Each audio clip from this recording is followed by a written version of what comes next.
bombings led to Ambassador Eugene Gasana's exile. At the Ugiro Palace, the man walked unaccompanied, waited by everyone, and needed no badge, as if he belonged to the very walls. Gasana had attended St. Albert Ngagara High School in Bujumbura, a schooling he shared with a woman who would become powerful in Rwanda. Their first moments at school had forged unbreakable bonds and served as Gasana's passport to the palace. Gasana's name was on the lips of the chief in all her conversations with the chief.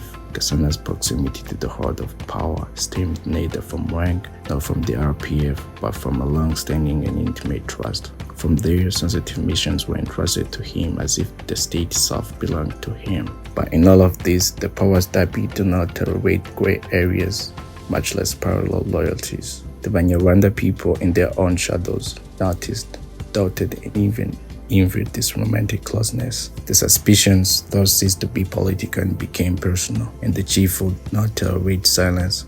His ego demanded a break.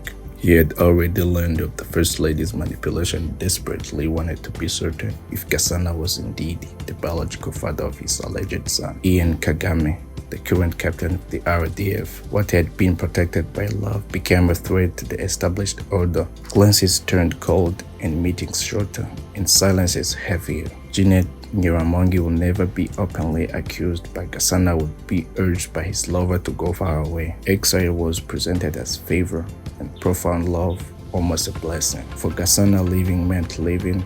Staying would have been a love battle lost from the start. The Ugiro Palace thus closed its doors to Gasana, but its influence remained vivid. Ambassador Eugene Gasana, the father of Captain Ian Kagame, understood that in the regions of tyrants, secrets never truly disappear. They simply change countries.